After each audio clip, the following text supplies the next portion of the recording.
Well, hello everyone, and welcome back to another best of list. Now, this week we're doing something quite a bit different than what we've done the previous weeks, as the last 2 weeks we have looked at the top 10 best characters and the top 10 best abilities. But today we're actually going to take a look at just the best ability in each of the different categories that exist within the game. And there are technically 16 synergy traits within the game, provided that you include not having a synergy trait as being a synergy trait. And for the sake of including everything into today's discussion, I will be giving that category its own special highlight. Now, if you've watched the last few videos that I've made, then you are going to see some repeats that happen here. That's just kind of the nature of how these lists work, but it's still an interesting concept to talk about, and so that's why this video is happening in the first place. That, and it's the third most highly requested video from the poll that I put out a little over a month ago. So we are just going to go through these alphabetically, so they are not in order of how useful any given ability is, though if I have gripes or concerns with any of them, I will voice them as I discuss them. So as we get started, make sure to check and see if you are subscribed to the channel. If you're not, please fix that for me, as there's daily variety content headed your way. And if you find today's video helpful, interesting, and or enjoyable, make sure that you leave a like. Final note that I have for this is I am giving myself the same restriction of one move per character, because that gives us a good opportunity to cover a wider variety of the cast. And I don't want to spend a lot of time talking about one character if they have multiple moves that would fit that criteria. So I will be choosing the top move for any given character. And we start off with the Area Assault synergy trait. Now, there are 13 different abilities that have the Area Assault classification to it, so a fair sample to pick through, but not the steepest of competition that we'll see today. And for this one, I am going to go ahead and award Colossus's Armored Assault with the winner for this category. And the reason that I really like this move is it's got a great duration to it, and even if you whiff the attack and are unable to pick up a grunt type character and swing them around, he will still carry out the attack. It'll have a little bit of some reduced range, but it still does a lot of damage. However, if Colossus does manage to grapple onto a grunt type enemy, it greatly extends the sphere of influence for this attack, and it knocks out the grunt that you're swinging around and deals massive amounts of damage to the other opponents that it comes in contact with. And you can even manipulate the trajectory which you are using while inputting this ability, even during those couple of seconds that the animation pans out in. Moving on to the Barrage synergy trait, we have 12 different abilities that fall into this archetype, and the winner is going to be Punisher with his smoke screen. Now, a common trait amongst the Barrage attacks tends to be the ability to mash it over and over again. Punisher does not do that, so you don't have the benefit of just being able to use it until you stop mashing the attack button. But the trade-off here is he spits out a bunch of smoke that will cause the opponents to become dazed, and then he dashes in with a quick little flurry of knife slashes to deal additional damage into the opponents. So there's no way that you're going to be taking any sort of retaliation in the area in front of him that he then dashes into, because the grunt opponents are rendered vulnerable to the attack, and it's not as good against mighty enemies, but Barrage attacks are never really good against mighty enemies anyway, especially when it comes to blocking and depleting those stagger gauges that they have, so I'm willing to look past that flaw in this particular archetype. Moving on to the Bash synergy trait, it's no surprise here, we're talking about Black Panther. Black Panther's Vibranium Slash is absolutely soul-crushing, and it easily boosts it past the other 19 abilities that it was competing against, because it has an incredibly long duration. It melts through, because the active frames on this ability are very powerful. You can strike on multiple different frames of the move to absolutely annihilate stagger gauges, and it deals a ton of damage as well. And Bash synergy traits are really good just in general, but Black Panther by far has the best one. And as I've said in the past couple of weeks, if you set this up with the right type of ISO, you can just melt through your opponents with extreme ease, and he's now a critical component to the New Game Plus speedrun. And I would even wager that you can push a lot of your times lower in the other speedrun categories by using Black Panther as well. Now we are on the Beam Synergy trait, and the Beam Synergy trait is not a very good synergy at all. It's fairly weak throughout the entire cast. There's only 8 characters that have beam type synergy traits that they can use, and none of them are particularly great. There are a couple that have some interesting practicality to it in terms of what they can do compared to some of the other ones, but again, none of them are super impressive. So the best one out of the lot is Doctor Strange's Bolts of Balthak. And that's simply due to the fact that it has a wide area of coverage. It doesn't take as long to execute as some of the other abilities do, and it hits in all 360 degrees of the character, does a very wide sweep, and he has an astral projection that mirrors him on the back end, meaning that if you have opponents in the focal points of those attacks, they actually get hit twice by the same ability. Now, it's never going to wipe a group of opponents just because all of these beam attacks are very weak, but the fact that Doctor Strange has more coverage with his ability compared to the other beam attacks within the cast does bolster it up to the top of this particular category. Next up, we have the Burn Synergy trait. This is another category that's fairly sparse. There's only 8 different burn abilities in the game, but we are going to give this award to Ghost Rider's Raging Inferno. This is a very good ability, especially because of the coverage that it has. You can see that Ghost Rider will slam his fist down into the ground and send out 5 separate pillars that arc out away from the character in about 180 degrees out in front of the character as they dissipate. The drawback with this ability is as those waves get further and further away, they do open up weak points where they will not strike into your opponents, but it's a fairly decent option, especially if you're getting swarmed by a lot of grunt-type characters. It helps to push them back and create a lot of additional space around you and the other members of your team, while still dealing a healthy amount of damage to those opponents as well. So, not the best ability in the entire game by any means, but a very good tool within Ghost Rider's kit and within this synergy trait category. Next on our docket, we have the burst synergy traits, and these tend to fall into area of effect attacks within the character's immediate vicinity, but there are a couple of outliers, and the winner out of these 13 attacks is one of those outliers. It's Moon Knight's Vengeance Burst, and the reason that I like this attack is it allows Moon Knight to create a little bit of distance between his opponents and himself by performing a backward somersault, so that already removes him from a lot of the danger that he would be in by just standard combat. And then he throws out an arc of exploding shurikens that absolutely annihilate his opponents. Now, it does a lot better at crowd control, and it's much more useful against grunt-type opponents, especially if you have a lot of them bunched up together and you can get a couple of similar explosions to trigger in on the same characters. That being said, it's still decent at dealing damage to the mighty enemies. It won't one-shot their stagger gauges, but it will deal a healthy amount of damage and stagger gauge depletion to them as well.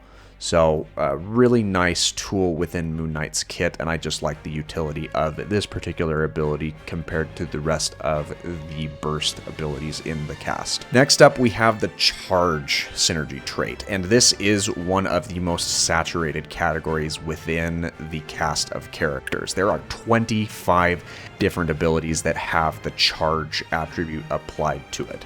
And of all of the charge abilities, the winner goes to Mjolnir's Might from Thor. And that shouldn't really come as any surprise. That's on our list of top 10 best abilities in the entire game. I did cover this a little bit last week, but just to reiterate, he deals a large amount of damage to both stagger gauges as well as just damage in general. And if he doesn't destroy the stagger gauge outright, he still has the chance to apply an electrical effect to the opponents, which renders them vulnerable to follow-ups from both Thor and other members of your team. So a lot of really good utility coming out of Mjolnir's Might as a charge ability when compared to other charge abilities in the cast. Now again, it's a very saturated category. They all tend to be pretty good and very efficient at what they are meant to do, but Thor's just does it that much better. Moving on, we have the Explosive Synergy trait, and this is another one of those categories that is fairly lackluster and it's not very competitive. There's only 7 abilities that fall into this category, and most of them are large timed explosions that are sent out in front of the character in the form of grenades. I don't really like those abilities because they are highly unreliable. But the one outlier and winner in this category is Psylocke with her psionic shurikens. And the reason I love this ability is it's spammable, so you can throw out multiple volleys of these shurikens. They plant into the ground, so they still have that timed explosion applied to them, but she will retreat away from her opponents, and as her opponents chase her back down, they will explode and deal massive amounts of damage to those opponents that are trying to close the gap on her. So a lot of power can be found in that utility of this ability. Next up, we have the Freeze Synergy trait. This is another one that doesn't have a whole lot of abilities linked into it. There's only 6 in this category, and in my book, the winner is Loki's Deep Freeze. And the reason this one wins is it just has a massive area of effect. Think of Iceman's ability, where he will send out a stream of ice and freezing air out in front of him. And then if he could do that 3 times, because that's what Loki's able to do here. He is able to bring in 2 clones or replications of himself and send out 3 streams directly out in front of him that freeze opponents solid. It does that to mighty enemies, and it does that to the grunt type enemies. So there's a lot of benefit to using this ability and just how hard of a punch it can pack. Now, it does a lot of damage, but in addition to that, when and if an opponent is frozen, they are opened up to follow-ups that they cannot defend themselves from either yourself or other members of your team. So again, a lot of really good utility out of this ability. Next up, we have the Launch Synergy trait, and this one is going to go to Wolverine's Adamantium Assault. I just feel like this one works the best out of the moves in the cast, just because of the way that Wolverine's able to combo that with the rest of his kit.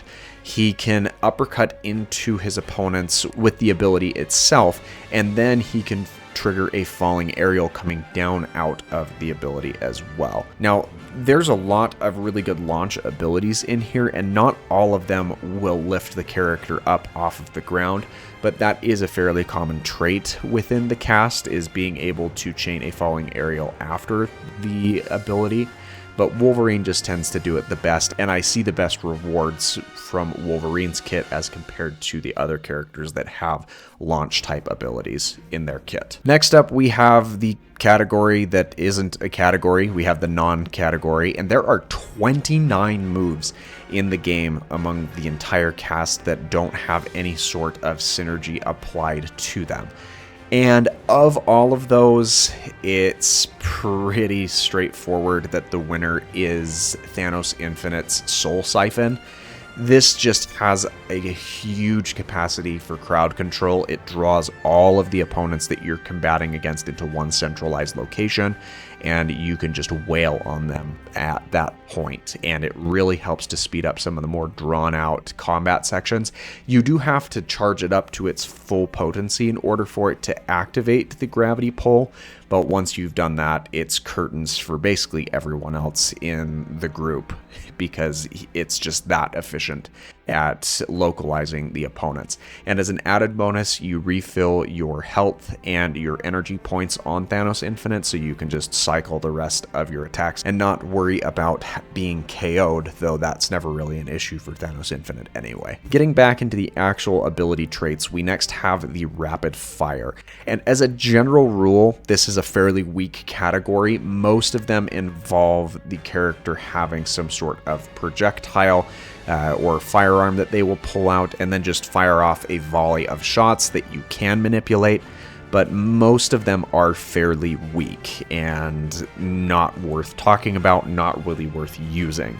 The one outlier in this category is Dr. Doom's Spark of Genius, and this ability is set far and away from the other 17 abilities in this category because of Dr. Doom being able to combo this with his Loyal Servant ability, which doubles the damage output of the Spark of Genius, which in and of itself actually is already doing better than the other rapid fire attacks because it allows him to attack a much wider area of effect, even if he's just using it without a Loyal Servant, because it fans out a lot better and attacks into a larger crowd of characters instead of one focal point that can tend to be pretty lackluster when compared with other characters that have this rapid fire ability.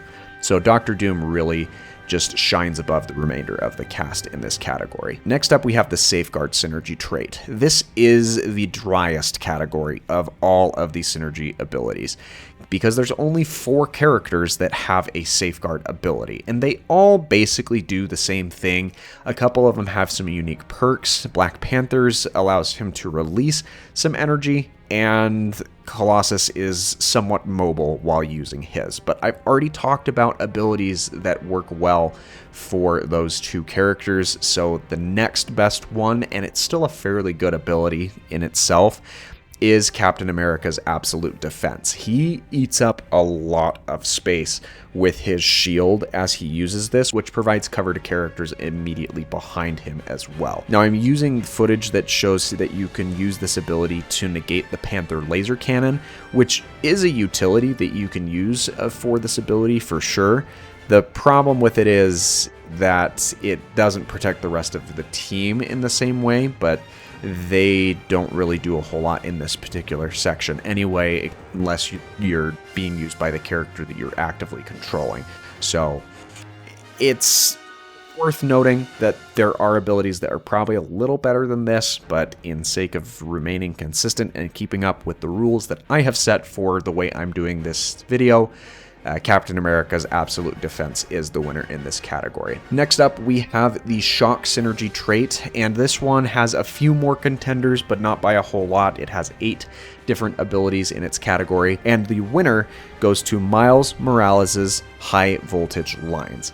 This is one of the abilities that I really love and I think is highly underestimated, because he eats up a lot of space with the 6 different webs he puts down on the ground, and they're only active for a few seconds, but because they have that shock electrical aspect to them, they render the grunt type opponents incapable of retaliating against you because they are being actively affected by the electricity of the move, and you can then combo immediately into another ability or synergy either with Miles or another member of your team to just completely decimate those who are stuck within the electrical area of effect. It's a very underestimated ability in my opinion, and of the other abilities that have shock attributes to them, it's just the one that stands out the most to me. Next up, we have the Slam Synergy trait. This is another one that's fairly competitive, having 20 different contenders in it, and the winner in this category goes to Hulk. Now, I fully realize that Hulk has a better ability in his kit, but it's competing with Black Panther's Vibranium Slash, so of course it really can't hold a candle to that comparatively. So we will be talking about the Gamma Slam, which is still really good and a great option within Hulk's kit. It works fairly similar to the Area Assault, with the difference being Hulk doesn't swing the opponent around and batter them into other opponents. He will simply grab them. He does swing them around a little bit, but he gets the bulk of his damage by slamming that opponent back down into the ground, where it then deals additional damage to opponents in the nearby area. And because it can only happen to grunt type characters, it will knock out the character that he grabbed to execute the move, but it still does a large amount of damage even if he is unable to grab a grunt type character when initiating the move. And finally, we have the Whirlwind ability, which again, not a whole lot of moves in the cast that fall into this category. There are only 5, and of the 5 abilities that are here, the winner is Wasp's Tiny Tornado. And the reason that it's Wasp specifically is because this tornado is one of the larger ones In the cast, and Wasp is able to get the most efficient self combo off of her Whirlwind. She can do the exact same thing with other Whirlwinds in the cast, but it's not worth bringing Crystal or Star-Lord or Storm into the fray when Wasp can just kind of set up the tornado on her own and then follow it up with her Wasp Sting ability, which the tornado will then fling those electrical zaps all over the arena and really can melt down opponents that get struck with those bolts as they go flying around the battlefield. But that is going to do it for today's video and the different ability traits that exist within the game. Do you feel like I missed something or I underevaluated one of these characters? Be sure to let me know what your thoughts are in the comments down below. And again, if you enjoyed today's video, make sure that you leave a like and don't forget to subscribe for that daily variety content. We'll be taking a look at the top 10 worst characters next week, so I hope that you're excited to hear a little bit more about those characters and what I feel like they're doing wrong and could potentially do better. With all that being said, thank you so much for your time, and I hope that you have an absolutely fantastic rest of your day.